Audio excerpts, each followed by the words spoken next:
to say that if everything falls like it should fall. This is the pure optimistic approach. This is the approach where you say everything that can go right does go right. The opposite of Murphy's Law, right? Everything that can go wrong goes wrong. I'm going to say everything that can go right goes right. Let's just live there for a minute. Let's live in that sphere for just a moment where Kyrie is healthy and engaged and determined. Because let's face it, unless he gets traded, which could happen because it's still an option now that he's opted in, but let's assume it doesn't happen. Unless he gets traded, he's got to earn his next contract. His next max that he really, really wants, and maybe they do an extension, but his next he's got to earn that. So let's assume that he plays as well as we have always seen Kyrie play.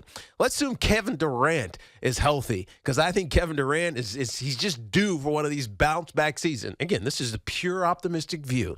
Kevin Durant bounces back, and he's KD, gets to his spot, he's indefensible, makes every shot that you want him to make. He actually plays defense like he did with the Golden State Warriors, where he led the team in rebounds and was a rim protector to an extent. Not fully going to be that. Let's say Ben Simmons, who also has tons of upside potential, comes back as a distributor and a point guard and a defender at 6'10", as a point guard who can play in the post and guard almost any position. And Joe Harris comes back as a shooter. Patty Mills and Seth Curry, maybe one of them you move on from, but they become a great bench scorer for you. Andre Drummond is who he is, and Nick Claxton continues to grow, and another ancillary piece here or there. I can see this Nets team, who currently have the fifth best odds. This is Vegas speaking now. The fifth best odds before this free agency even happens. The fifth best odds to win the NBA title in 2023 belong to the Brooklyn Nets, behind the Golden State Warriors, the LA Clippers, who now have Paul George, Kawhi Leonard, and John Wall, the Boston Celtics, who were just in the finals, the East representative, and the Milwaukee Bucks. Right behind them is the Brooklyn Nets. So let's assume that everything goes right, and we get Kyrie that we expect, and KD, who we love, and Ben Simmons, who we saw this great potential in, and Joe Harris, who's a a graduate of University of Virginia like me, and turns into and continues to be a great three-point shooter. Why can't the Brooklyn Nets be the East representative in the NBA Finals? Because I can see that.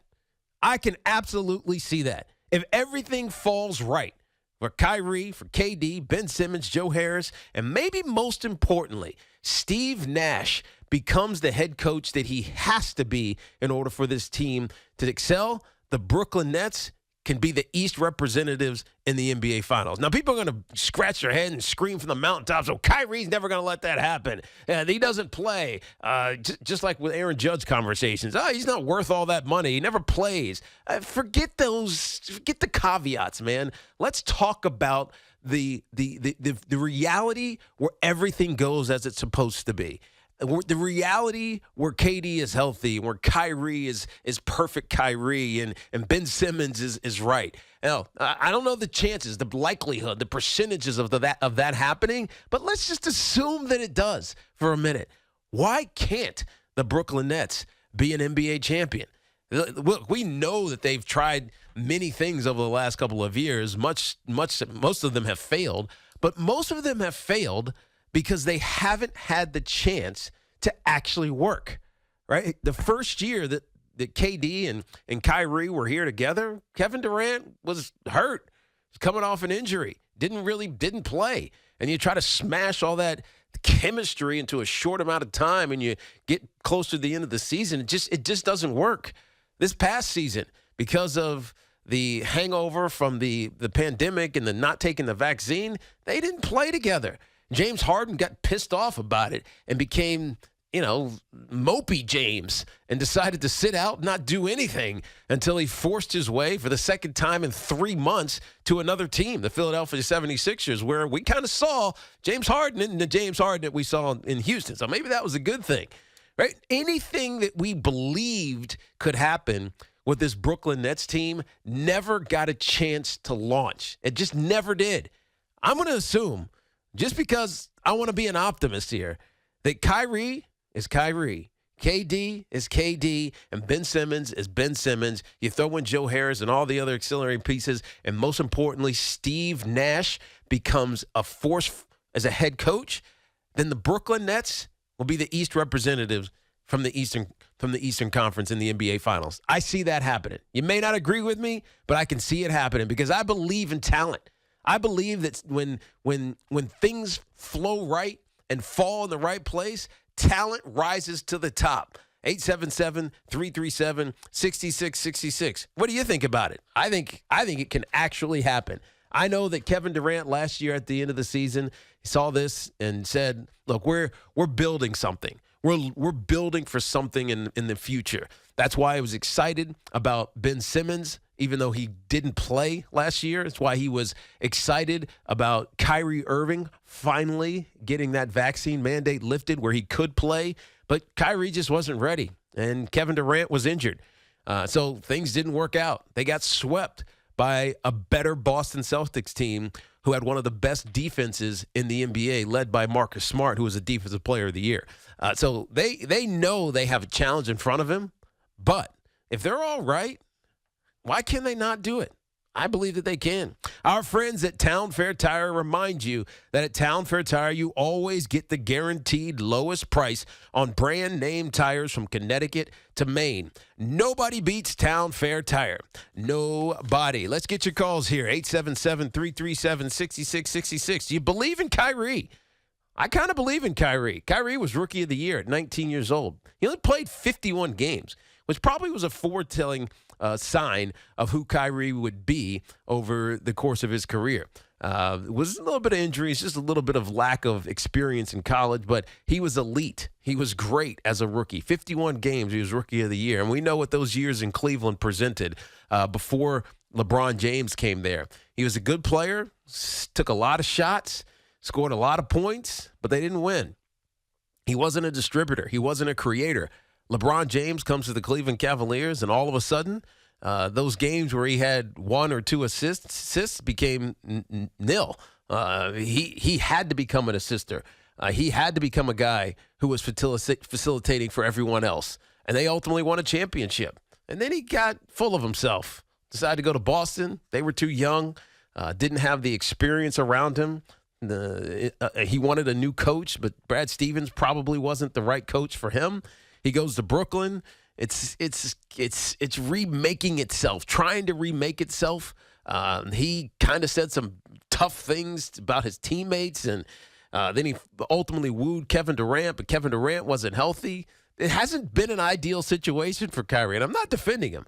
Like, he's done some crazy things. He's done some things that are kind of indefensible at points, including not showing up and not talking to his coach about not showing up. I don't know what his love of the game is. I don't know what his reasonings for doing the things that he does are. But I do know that his teammates love him when he works hard and when he's around. Joe Harris told us that a year ago or so, a year and a half ago. And I got to believe it, Joe Harris. I think KD, he declined to opine on the impending decision that Kyrie had to make before yesterday, and basically said, I'm going to let it play itself out. But I know that he's boys with Kyrie, and I know that the Brooklyn Nets are better with Kyrie than without Kyrie, whether or not you like that or not. It's just a fact. I think if they get things right, if Ben Simmons turns right, KD is healthy, and Kyrie Irving is Kyrie Irving, why can't the Brooklyn Nets be that team to beat? Let's go to Mike, who's in Paramus. Welcome to the Fan. Mike, what you got? Yo, what's up, Teak? How you doing today, I'm man? good, brother. Yourself?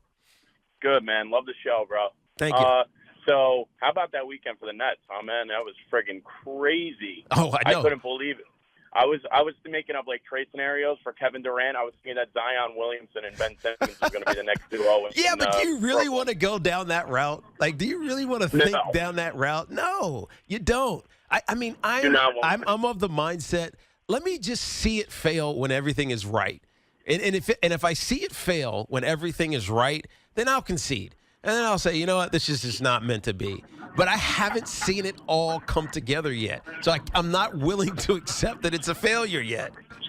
That's exactly what I mean. So I was totally on board with just Kyrie coming back. I was pleading for it, me and all my buddies. But I think that what the Nets need most, more than anything now that the team's back together, is they need depth, and they need long depth, meaning like tall guys that can actually defend the ball. Yes. And I mean, it killed us in the Boston series, and it was almost hard to watch at times, just us getting out rebounded every game. And not even almost that, our defense, we would just have guys just get to the rim, and it was almost unstoppable for Tatum. No, you're right. It was frustrating, and not only that, Tatum getting to the rim, but it was kicking out to the perimeter. So Tatum drives, or Jaylen Brown drives, and kick it out to the perimeter to whoever the hell it was. It could have been Marcus Smart, who's a 32% three-point shooter. He's knocking down wide-open three-pointers. It could be Grant Williams, who was sitting over in the corner. And you're like, Grant Williams is not making that shot. He's knocking down these open shots. The rotations were bad. The defensive length was not nearly good enough, both in the post, but also on the runouts. Right? They were unaffecting. They were not affecting these shots, and so the defense has to get better.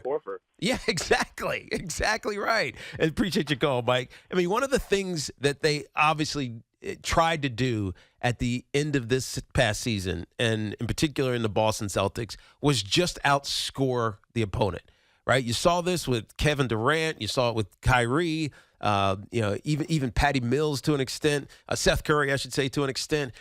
They were just trying to outscore the team. It was almost like it was their game plan. How are we going to beat XYZ team? In the case of the NBA Finals, how are we going to beat the Boston Celtics? You know what? We just got to outscore them. We got to take the shots when they're open. We got to find ways to be creative with our three scorers that are out there on the court right now. We just got to find a way to outscore. But when you get to the postseason and teams play discipline on defense, you're going to lose that battle. You got to get stops. And the Brooklyn Nets could not get stops. This is why the big part of this equation for me, if I'm going to think of the Brooklyn Nets as the Eastern Conference representatives in the NBA Finals, they have to get better coaching from Steve Nash. Now, can Steve Nash be that elite coach? I don't know. I mean, last year was his first year as a head coach. There's such a humongous learning curve to being a head coach in the NBA.